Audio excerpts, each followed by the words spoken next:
오늘 함께 나누실 하나님의 말씀 누가복음 7장 31절로 47절의 말씀입니다.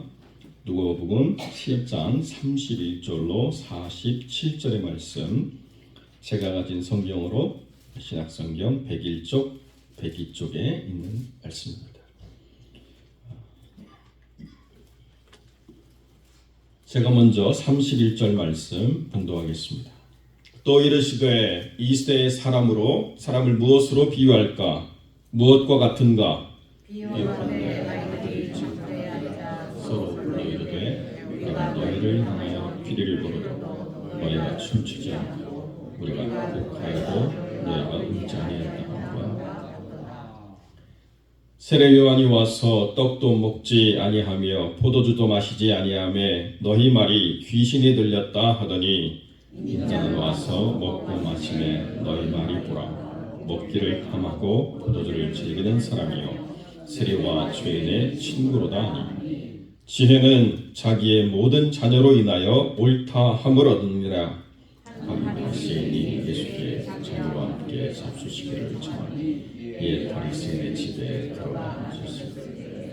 그 동네에 죄를 지은 한 여자가 있어 예수께서 바리새인의 집에 앉아 계심을 알고 향유 담은 옥합을 가지고 와서 예수의 뒤로 그 발 밑에 서서 울며 눈물로 그 발을 적시고 자기 머리털로 닦고 그 발에 입맞추고 향유를 부으니 예수를 청한 바리새인이 그것을 보고 마음에 이르되 이 사람이 만일 선지자라면 자기를 만지는 이 여자가 누구며 어떠한 자 곧 죄인인 줄을 알았으리라 하거늘 예수께서 대하여 이르시되 시몬아 내가 내게 이를 말이 있다 하시니 그가 이르되 선생님 말씀하소서. 이르시되 빚 주는 사람에게 빚진 자가 둘이 있어 하나는 500데나리온을 졌고 하나는 50데나리온을 졌는데 없으므로 그가 탕감하여 주었으니 그 누가 더 사랑하겠느냐.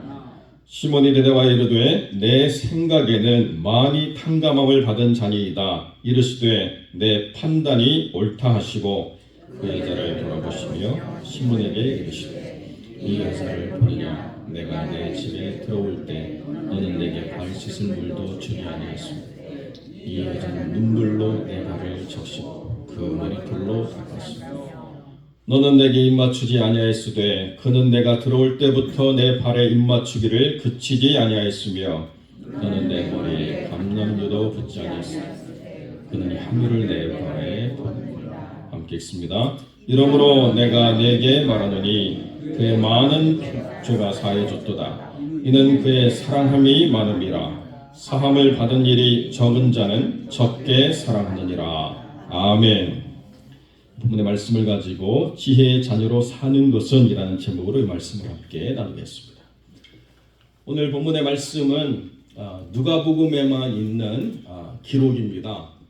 다른 기록들은 전혀 다른 상황에서 이루어진 부분들이고 누가복음에서만 이 갈릴리 지방의 시몬이라고 하는 바리새인 집에 왔을 때에 벌어진 일들을 기록하고 있습니다. 그런데 우리가 잘 아는 비유는, 더 우리에게 익숙한 비유는 뭐냐면 1만 달란트 빚진 자와 100데나리온 빚진 자의 비유로 주님이 비유하시는 것들을 우리가 더 잘 알고 있죠. 500데나리온과 50데나리온은 좀 뭔가 약한 것 같은 그런 생각이 들 수도 있습니다. 여러분 1만 달란트가 얼마 정도로 될까요? 요즘 돈으로 환산하면. 네? 1억 정도 되겠어요. 1억. 좀 더 쓰셔야 되는데. 네. 10억. 1만 달란트는요. 30조가 좀 넘는 돈입니다. 네. 그러니까 1만 달란트를 한 개인이 빚을 질래야 질 수가 없는 금액이에요. 웬만한 아프리카 국가의 1년 예산도 30조가 되지 않는 나라가 허다합니다. 그런 돈을 갚으라고 이야기하면 갚을 수가 있겠어요? 그러니까 이거는 감당 못할, 대대로 이어도 감당 못할 빚을 진 상황이라고 가정하는 전제 가운데 말씀했다는 거예요. 그런데 그렇게 엄청난 빚을 탕감을 받았는데 100데나리온, 그러니까 100일치 일한 임금 정도를 내가 나에게 빚진 사람을 용서하지 못하는 게 어떻게 이게 올바른 것인가, 그렇게 주님이 말씀하셨던 것을 우리가 잘 알고 있습니다. 그런데 오늘은 500데나리온과 50데나리온을 주님이 비교하세요. 500데나리온은 1년 반 정도 되는 임금에 해당하고 50데나리온은 한 달 반 정도의 임금에 해당하는데, 다 마찬가지로 빚을 질 수밖에 없는 상황에서 그 빚을 빌려주는 사람에게 빌려서 산 삶들을 지금 비교하고 있다는 것입니다. 왜 이런 비교가 있는가라고 하는 것을 오늘 본문을 우리가 앞뒤를 잘 연결해 보면 조금 더 이해가 될 수 있습니다. 저희가 읽진 않았지만은 그 앞에 어떤 내용이 있느냐면, 세례 요한이 헤롯에 의해서 잡혀가지고 감옥에 들어갔습니다. 그러고 난 다음에 헤롯에 의해서 이제 죽음을 당할 그 위기에 처해 있는데, 요한이 생각할 때 내가 분명히 세례를 베풀고 성령이 임하신 가운데 나에게 분명히 하나님의 감동이 밀려와서 내가 그의 신발끈을 풀기에도 합당치 않은 사람이라고 하는 분명한 성령의 음성이 내게 왔는데, 3년 정도 이렇게 사역하시는 걸 보니까 도무지 뭐가 일어날 기미가 안 보이는 거예요. 자기는 이제 곧 죽을 날이 다가오고 있지만 아무런 일들이 일어나지 않고, 자기가 구약에서 예언했던 바 그 모든 말씀들, 이제 곧 하나님의 나라가 회복된다라고 하는 이 말이 이루어질 것 같지 않아요. 그래서 제자들을 보내가지고 오실 그이가 당신입니까? 라고 반문했다는 거예요. 그런 요한과 요한의 제자들의 반문과 그 다음에 이제 바리새인 시몬이 정말 저 여자가 누구인지를 알았다고 한다면, 당신이 선지자라고 한다면 그 여자의 본질을 알았을 텐데 선지자 맞아요? 라고 하는 의심이 그 안에 들었다는 거죠. 그러니까 이 두 의심 사이에 주님이 중요한 말씀을 정해놨습니다. 의심이 들 때 그것을 증명하려고 하는 그 중요한 부분이 어디로부터 말미암느냐. 35절에 보면 지혜는 자기의 모든 자녀로 인하여 옳다 함을 얻느니라. 여러분, 지혜는 모든 사람들이 바라볼 때 객관적인 증거를 가지고 옳다 함을 얻는 것이 명확하죠. 지구가 둥글다. 여러분, 맞습니까? 틀립니까? 네. 아직도 지구가 둥글다고 생각하지 않는 사람들이 있어요. 참 희한한 세상이죠. 인공위성이 지구를 찍어도 지구가 둥글지 않대요. 명확한 증명은 객관적인 사실로 증명을 해야 옳다라고 인정함을 받는데, 주님은 그렇게 증명받기를 원하지 않으시고 어떻게 옳다함을 얻기를 원하시느냐. 자기의 모든 자녀로 인하여 옳다함을 얻겠대요. 이것이 세상이 말하는 지혜와 성경이 말하는 지혜의 가장 큰 차이라는 것입니다. 이제 우리가 오후에 성경 공부를 할 텐데 그 가장 중요한 전제도 거기에 마찬가지로 내포되어 있는 거예요. 과학이 성경을 증명해 낼 수 있는 부분도 있지만 성경은 과학의 증명을 필요로 하지 않는다. 이것을 우리가 바르게 이해해야 된다는 것입니다. 그러니까 지혜는 오직 죄 사함을 받은 주님의 자녀만이 옳습니다라고 인정함을 하는 중요한 부분이다. 내가 죄 사함을 통해서 주님이 옳습니다라고 하는 인정을 주께 드릴 수 있는 그것을 주님은 가장 기뻐하신다. 다른 어떤 사람의 논리나 사람의 철학이나 사람의 생각으로 증명되는 것으로 주님이 옳습니다라고 하는 것은 생각이 바뀌고 철학이 바뀌고 상황이 바뀌면 주님이 틀렸습니다라고 이야기할 수밖에 없다는 것입니다. 그러면 어떻게 주님의 자녀가 되느냐? 오직 죄 사함을 통해서 주님의 자녀가 된 사람들은 주님이 옳습니다라고 이야기하게 된다는 것입니다. 그때는 주님이 맞았는데 지금은 주님이 틀렸습니다라고 말하는 사람들도 많지만, 죄 사함을 받은 그 확실한 증거를 가진 하나님의 사람들은 언제나 주님이 옳습니다라고 고백하게 된다는 것을 성경이 분명하게 가르쳐 주고 있다는 것입니다.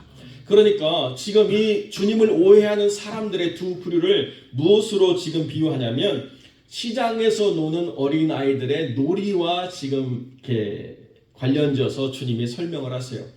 우리 어린아이들이 어릴 때 보면 엄마 아빠 흉내 내면서 놀잖아요. 그죠?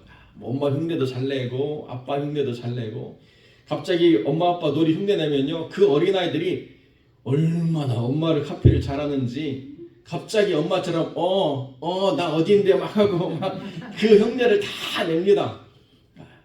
엄마가 잘하는 말이 뭐야 그러면 나 피곤해. I need a coffee. 막 애들이 한국 애든 영어를 쓰는 애든 뭐 그대로 엄마를 카피하는 거예요. 제가 부교육자에 있을 때 목사님 중에 딸 둘 가진 목사님이 있었는데 사모님이 항상 집에서 목사님 이름을 불렀대요. 자기 데이트할 때처럼 만재씨 불렀는데요. 한국에서 시어머니가 왔는데 아이들이 아버지를 아빠 안 부르고 만대띠 불러가지고 도대체 이게 어디서 말을 하는 거야 그랬더니 엄마한테 배운 거죠. 엄마가 항상 만재씨 불러가지고 아이들이 그대로 카피하는 것입니다. 그런데 지금 이것은요 아이들의 약속된 행동을 서로가 안 지킬 때 일어나는 일들이에요. 피리를 부르면 노래를 해야 되는데 노래를 안 해요. 그리고 곡하는 소리를 내면 울어는 신용을 해줘야 되는데 그걸 안 한다는 거예요. 어린아이기 때문에 기분 따라서 상황 따라서 할 때도 있고 안 할 때도 있죠. 이게 다 지혜가 없다는 게 아직 온전한 사람으로서 성숙되지 않은 그런 상태에 있는 아이들처럼 세례 요한이 와서 우리들과 함께 기쁨을 누리고 우리들과 함께 되는 것을 즐거워하지 않고 회개하라고 막 그랬더니 뭐라고 얘기해요? 귀신이 들렸다 이렇게 얘기해요. 예수님은 찾아오셔서 죄인들과 함께 식사하시고 그들과 하나 되기를 또 기뻐하시고 그들을 위로하시고 회복시켜 주시는 역사를 하니까 뭐라고 얘기하느냐? 먹기를 탐하고 포도주를 즐기는 사람이다. 그렇게 이야기한다는 것이죠. 이게 다 지혜가 없는 사람들의 분별력 없는 이야기라는 거예요. 옳다, 그르다, 맞다, 틀리다는 오직 죄 사함을 받은 사람들이 주님을 영화롭다라고 선포하는 것 이외에 다른 판단을 필요로 하지 않는다는 거예요. 그러니까 교회는요 세상에 빛이 된다라고 하는 게 세상의 가치 기준과 세상의 철학에 딱 맞게 행동해야만 교회가 옳다라고 인정을 받는 게 결단관이라는 것입니다. 그리고 교회의 가장 중요한 핵심 가치는 어디에 있느냐? 이곳에서 죄 사함의 은혜를 누리는 거예요. 우리가 한 주를 살면서 우리가 인생을 살아가면서 우리가 얼마나 하나님 앞에서 부족한 인간인가, 우리가 얼마나 하나님 앞에서 정결하지 못한 생각과 삶을 가지고 있는 인간인가를 말씀 앞에서 예배 가운데 그 은혜를 받는 그 순간에 느껴지는 우리의 부족함과 추함을 하나님 앞에 고백하면서 우리가 그것이 다 하나님 안에서 치유되어지는 역사를 경험할 때 비로소 하나님은 그것으로 기뻐하시고 우리가 하나님을 옳다라고 인정하는 예배를 통해서 하나님의 영광을 받으신다라고 성경이 우리에게 가르쳐주고 있다는 것입니다. 우리가 예배드리는 이유가 무엇입니까? 하나님이 우리를 만나셔서 우리를 정결하게 하시고 우리가 드리는 이 예배와 찬미와 또 기도를 통해서 하나님 기뻐하시면서 우리를 하나님의 자녀로 삼으신 것들을 다시 깨닫게 하시고 회복되게 하시는 것, 이것이 우리가 예배로 모이는 가장 중요한 핵심이죠. 여러분, 이 여인은 누가 봐도 죄가 많은 여인이라고 그 동네에서 소문난 사람입니다. 그런데요, 바리새인은 어떤 사람입니까? 율법의 기준보다 더한 행위를 가지고 하나님을 섬긴다라고 말하는 사람들입니다. 일주일에 이틀씩 금식하죠. 그리고 율법이 말하지 않은 박하와 회양과 근처의 11조까지도 다 찾아서 드릴 정도로 철저하게 신앙생활을 한다고 자신하는 사람들입니다. 그런데요, 하나님 앞에서 빚진 마음이 없는 거예요. 담당합니다. 그렇기 때문에 길가에 서서 모든 사람들이 주목하는 가운데 자기가 하나님께 드려지는 기도를 모든 사람들이 바라보도록 그렇게 기도하는 당당함을 가지고 있는 사람들이에요. 그리고 그리고 어떤 자리 가든지 상석에 앉기를 주저하지 않고 가는 사람들입니다. 어떤 자리든지 존경과 공경을 받기에 부족함이 없다고 스스로를 생각하는 사람들입니다. 그러니까 늘 언제나 하나님 앞에서 자기가 옳다라고 생각하기 때문에 죄 있는 영혼을 비판할 수 있는 자격이 있고 그를 옳지 않다라고 지적할 수 있는 권리가 있다고 생각하는 삶이 있다는 거죠. 그 바리새인이 예수라고 하는 선생의 이야기를 듣고 만나기를 청했습니다. 그런데요, 만나기를 청했지만 그 발 씻을 물도 주지 않고 존귀한 사람이 왔을 때 머리에 올리브 기름을 부어주는 그런 것도 행하지 않고 내가 차린 밥 먹으면서 당신의 입에서 나오는 지혜의 이야기들을 내가 좀 들어보고 당신이 선지자인지 아닌지를 내가 판단 좀 해보겠다라고 주님을 불렀다는 것입니다. 유대 식사 자리는요, 지금처럼 좌식 또는 이게 앉는 문화가 아니기 때문에 비스듬히 누운 듯 앉은 듯 비스듬히 이렇게 있어서 떡과 포도주를 즐기는 자리이기 때문에 주님의 발이 그대로 드러날 수밖에 없습니다. 그러니까 그 테이블 옆쪽으로 주님의 발이 길게 늘어져서 이렇게 식사를 하시는데요, 그 여자가 뒤로 들어와가지고 드러난 주님의 발을 보고 눈물을 흘리기 시작했다는 거예요.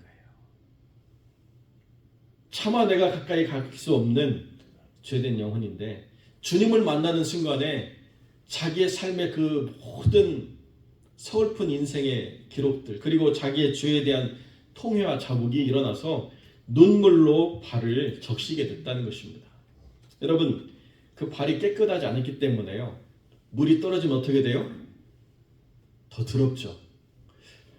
세차를 안 한 차를 가지고 있는데요, 비가 확 오면 깨끗해지는데 어설프게 비가 오면요, 먼지가 더 분명하게 드러나가지고 세차를 해야 되잖아요. 마치 그런 것처럼 주님의 발이 점점 더 더러워져서 결국에는 향유를 들고 갔는데요, 그 발을 자기 머리카락으로 닦았다는 거예요. 그리고 그 발에 입맞추고 향유를 부었다. 이것이 그때 당시의 관습에서도 과한 거예요. 그러나 주님이 이 과한 것을 그대로 받으신 이유는 그 여인의 마음이 하나님 앞에 빚진 자의 심정으로 와서 용서함 받기를 간절히 바라는 마음으로 왔기 때문에 그 모든 바깥으로 드러나는 모습이 이상하고 좀 받아들이기 어려운 부분이 있더라도 그 중심을 보시는 하나님께서 그 여인의 삶을 그대로 받으시고 자녀 삼아주셨다는 거예요. 이게 은혜죠. 그런데 인생을 살다 보면 우리가 누구인가를 모를 때가 참 많다는 것입니다. 존 브리어라고 하는 미국 목사님이 복음에 대한 책을 쓰시면서 자기 결혼 생활에 대해서 이야기하는데요, 자기가 아내 될 사람을 만났을 때 너무 기뻐가지고 하나님이 이 여인을 만나게 하시려고 나를 이렇게까지 이끄셨구나. 그래서 1년 안에 약혼 결혼 다 하면서 자기는 확신했대요. 이 여자와는 평생 싸울 일이 없을 것이다. 그런데요, 결혼하고 나서 2년 동안 지옥 같은 싸움을 벌였대요. 얼마나 싸웠는지 자기가 바울이 한 말이 떠오르더래요. 내가 죄인 중에 괴수와 사는구나. 얼마나 그 사모님이 자기를 힘들게 했는지 아주 지긋지긋했다는 거예요. 그래서 이러다가는 이제 부부가 갈라서서 사역도 못하겠다 싶어가지고 기독교 상담에 하시는 분이 찾아가서 부부 상담하는데요, 그분이 딱 지적하는 게 그거예요. 목사님, 복음이 무엇입니까? 복음은 내가 죄인이라는 것을 깨닫게 해주는 것입니다. 내 마누라가 죄인이라는 것을 깨닫게 해주는 게 아니고 내가 죄인이라는 걸 깨닫게 해주지 않습니까? 그런데 그게 자기에게 깨달음을 줬다는 거예요. 그렇지. 내가 내 아내의 죄를 지적하고 용서 못해주고 그거를 싸울 것이 아니라 내 죄를 보고 아내가 나를 용서해 주는 것을 보면 그것이 우리 부부가 살아갈 수 있는 길이구나를 깨달았다는 거죠. 그 이후로 8년간 용서하면서 용서받으면서 살아가는 법을 배우기 시작했다, 이렇게 이야기하고 있습니다. 여러분, 복음을 말하는 사람도 복음이 내 삶에서 어떤 의미인가를 깨닫지 못한 채 살아갈 수가 있다는 거죠. 오늘날 교회가 무엇인가에 대해서 바르게 가치를 드러내지 못한 채 다른 것을 가지고 교회가 무엇인가를 드러내려고 하는 잘못된 생각들, 잘못된 가치관들 속에서 오염된 상태가 너무나도 많이 있다는 것입니다. 그것을 주님이 기뻐하지 않는다는 거예요. 교회가 어떤 곳이어야 됩니까? 하나님을 만나고 그 하나님 안에서 내 모든 허물이 다 드러나는 것과 그것이 주님 안에서 용서함을 받음으로 말미암는 기쁨과 자유가 충만한 것들을 우리가 다시 한번 회복하는 그 시간을 갖는 것, 이게 중요하죠. 날마다 와서 예배를 드리는 분들은 잘 못 느끼시지만 오랫동안 예배를 드리지 못하다가 예배 자리에 나오는 분들은요, 그냥 예배 드리는 것만 해도 감사해요. 저희가 코로나 팬데믹 때문에 성도가 없이 이거 영상 하나 띄워놓고 아무도 없는 공간에서 저 혼자 설교하는데요, 설교를 하는 건지 저 혼자 용을 쓰는 건지 모를 정도로 너무 힘들더라고요. 그래서 이건 도저히 안 되겠다. 아무도 없는 공간에 혼자 공허하게 외치는 게 이게 무슨 예배인가. 그래가지고 주차장으로 다 오시라고 FM 라디오 주파수 맞춰서 우리 여러분들은 차에 있고 저는 밖에서 있더라도 이렇게 모여서 예배를 드려야지 예배가 아니겠냐고. 그런데요, 그걸 좀 날 풀리면 했어야 되는데 추운 겨울날 해가지고 입에서 막 입김이 허옇게 나가는데도 그래도 모여서 예배드리는 게 좋더라고요. 그래도 모여서 함께 찬양하고 또 같이 기도하고, 요즘은 차들이 좋아져가지고 공회전 30분 하면요 히터가 딱 꺼지면서 시동이 꺼져버리더라고요. 옛날 차들은 틀어놓으면 계속 돌아가는데 요즘은 에너지 세이브 모드가 발동을 해가지고 또 막 갑자기 자동차 시동거리는 소리가 막 다 영상에 녹음이 돼도 아무런 컴플레인이 없어요. 예배 드리는 게 좋아요. 모이는 게 기쁨이에요. 함께 모여서 하나님 은혜 받는 게 감사함이에요. 예배가 무엇인가를 우리가 다시 깨닫게 되는 거죠. 그 예배의 은혜가 얼마나 우리가 소중한가를 다시 알게 되는 거예요. 예배는 하나님이 우리를 만나시는 자리고, 예배를 통해서 우리의 모든 무거운 죄짐이 벗겨지는 자리고, 그 예배를 통해서 하나님이 주시는 기쁨으로 살아갈 소망과 의미와 가치를 깨닫게 되는 소중한 시간이라는 거죠. 여러분, 그런데요, 이 예배의 자리가 세상의 가치로 바뀌고 변질되는 것 순간입니다.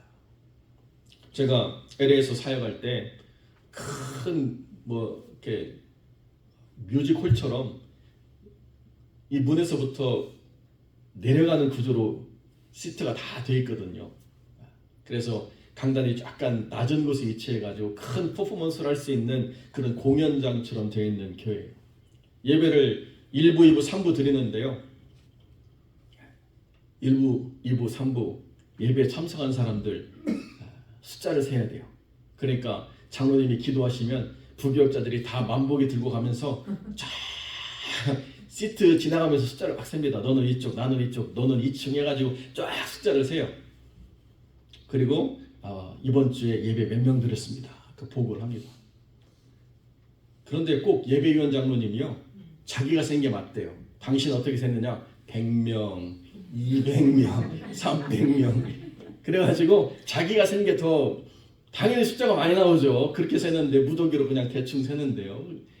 우리 교회가 우리 목사님 센 숫자보다 훨씬 더 많이 예배 드렸어요 막 하면서 교회가 지금 막 성장하고 있습니다. 여러분, 그게 기쁨이 될 수가 있지요. 물론 감사한 일이고요. 그러나 거기에 진정한 예배자를 찾으시는 기준에 맞게 우리가 그 예배를 바라보고 있는가가 중요하다는 거예요. 그 예배를 드리는 예배자들이 회복되어지고 있는가, 그 예배자들이 은혜 받고 있는가, 그 예배자들이 죄에 대한 민감함들이 더 살아나서 하나님 앞에 더 자복하고 기도하는가, 예배에 대한 감격이 있는가, 그거를 우리가 바라봐야 되는데요. 몇 명이 예배드렸는지, 얼마나 많은 사람들이 예배드렸는지, 오늘 성가대가 안 틀리고 잘했는지, 오늘 솔리스트가 정말로 입고 온 옷이 은혜로 왔는지, 너무 파졌는지, 별거 가지고 다 따지는 거예요. 오늘 밥이 좀 꼬두밥이었는지 진밥이었는지, 오늘 반찬이 교회에 대한 기준이 자꾸 잘못된 길로 가는 것들을 우리가 아니라고 말해야 된다는 거죠. 우리는요, 교회에 와서 예배 드리는 것만으로도 감사한 거예요. 우리는 함께 모여서 하나님의 은혜를 받을 수 있다는 것만으로도 우리는 감사한 것입니다. 하나님이 우리를 자녀 삼으셔서 세상의 가치와 기준으로 얼마든지 옳다라고 인정을 받으실 수 있는 하나님이시지만, 오직 하나님의 자녀들이 하나님이 옳습니다라고 하는 것을 선포하는 이 예배를 통해서만 하나님이 옳다라고 인정을 받기를 기뻐하시는 하나님이시라는 거예요. 그러니까 우리가 드리는 예배가 하나님의 기쁨이 되도록, 그리고 이 선포되는 말씀을 통해서 우리의 심령이 더 분명하게 드러나고, 그로 말미암아서 우리가 얼마나 주인인 것과 우리가 주님의 보혈의 권능이 얼마나 더 필요한 인간인가를 깨달아가는 이 삶이 우리에게 회복되어진 예배가 될 때, 하나님은 이 예배를 통해서 은혜를 받으시고 영광을 받으시고 감사하는 그 모든 것들을 기쁨으로 받으신다는 것이죠. 여러분, 그런데 사람들이요, 하나님에 대해서 무언가를 많이 했다라고 생각하는 순간부터 예배의 감격이 사라지기 시작한다는 거예요. 요한이 빈들에서 자라면서 메뚜기와 석청을 먹고 준비되었습니다. 그리고 많은 사람들을 이끌면서 회개를 외치고 그 회개의 세례를 베풀었습니다. 그런데 정작 감옥에 들어가고 나니까요, 자기 삶에 대한 의문이 생기는 거죠. 이게 맞는 건가? 정말로 내가 내 친족, 나보다 6개월 뒤에 태어난 그 예수를 그리스도라고 말하는 것이 맞는가에 대한 심각한 고민이 들었다는 것입니다. 그게 지금까지 여자의 몸에서 태어난 이 중에 가장 큰 사람이라고 말하는 세례 요한의 마지막 의문이었다는 거예요. 전 생애가 하나님을 위해서 준비되어지고 사용되어진 사람도 어느 순간에 정말 예수님인가를 고민하게 되는 순간이 온다는 것입니다. 왜요? 많은 것을 행했기 때문에. 신앙 안에서 또 교회 공동체 안에서 많은 것을 행하다가 지치는 일들이 언제 오느냐? 우리가 하나님 앞에서 한없이 용서받은 사람이라는 생각보다 내가 한 게 더 많이 기억나게 될 때 우리가 그런 생각에 빠지게 된다는 거죠. 왜 이 바리새인은 주님에게 발 씻을 물도 주지 않고 머리에 기름을 부으면서 환대도 하지 않고 그저 자리가 차린 상으로 만족하라고 하는 그런 일들을 벌이는가? 스스로가 하나님 앞에서 사함을 받은 기억이 별로 없기 때문에 그렇습니다. 여러분, 우리나라 속담에 그런 이야기가 있습니다. 못된 나무가 산을 지킨다. 그 얘기는 뭐냐면 쭉쭉 곧게 잘 자란 나무는요, 태어나서 쓰기 바쁘다는 거죠. 그 말은 잘난 자식, 성공한 자식, 똑똑한 자식은 부모 곁에 있기가 어렵다는 것이. 모자라고 부족하고 뭐 여러 가지로 그랬는데 결국 남아있는 것은 내가 자랑 삼지 않았던, 내가 부족하다고 생각했던 그 자녀가 나를 결국 돌보는구나, 그런 이야기 하는 것 우리가 알지 않습니까? 부모 속 많이 썩인 자녀가요, 꼭 다 효도하는 건 아니지만 그런 어느 순간 부모의 은혜에 깨닫고 난 뒤에는 극진히 부모를 섬기는 모습을 보이게 된다는 거죠. 대신에 잘난 부모는요, 얼굴 보기도 힘듭니다. 이게 우리가 살아가는 삶의 모습들이죠. 하나님도 마찬가지인데요. 하나님 안에서 늘 부족하고 모자란 자신의 모습을 보면서 하나님의 도우심을 구하고 하나님의 인도하심 가운데 살아가는 삶을 선택하면 하나님 안에서 늘 감사함으로 살아갈 수 있는데, 무언가를 했다라고 말하고 무언가를 할 수 있다라고 생각하고 무언가 자기의 가치를 증명할 자리가 있다라고 말하는 사람들이요, 참 순전하게 교회에 섬김이 되지 않는 모습들을 볼 때가 있습니다. 제가 LA에서 사역할 때 저희 교회 방문하신 어떤 화가 집사님이 계셨는데요. 그때 저희가 예배 공간을 빌리고 있었거든요. 큰 장소지만 저희 교회에 등록을 할지 말지 고민이시래요. 왜 고민인가? 자기는 그 교회에 이 미켈란젤로처럼 벽화를 쫙 그려가지고 역사적인 기록을 좀 남겨야 되는 게 자기의 꿈인데, 이거 남의 교회 빌려서 교는 예배당에 자기가 그림을 그릴 수 없기 때문에 이게 좀 마음에 아직 정하지 못했다고 이렇게 말씀하시더라고요. 여러분, 물론 그분이 하나님께 자기의 삶의 모든 결과가 드려지기를 바라는 마음 자체가 잘못된 것은 아니겠지만, 그러나 행여 그것이 예배자라 나오는 삶을 결정할 만큼 그렇게 중요한 문제라고도 생각할 수가 없다는 거죠. 우리가 하나님 안에서 거룩한 예배자로 서는 가장 중요한 이유는 뭐냐면, 내 죄의 짐의 무게가 너무나도 크게 느껴지기 때문이어야 한다는 것입니다. 나는 하나님이 없으면 안 된다라고 하는 간절함이 우리 안에서 더 세밀해질 때, 그때 하나님이 그 영혼을 받으시고 하나님이 그 영혼을 영화롭게 한다는 것이죠. 여러분, 그 나오미의 두 며느리 가운데 오르바와 룻이 있었지만은, 룻이 뭐라고 이야기합니까?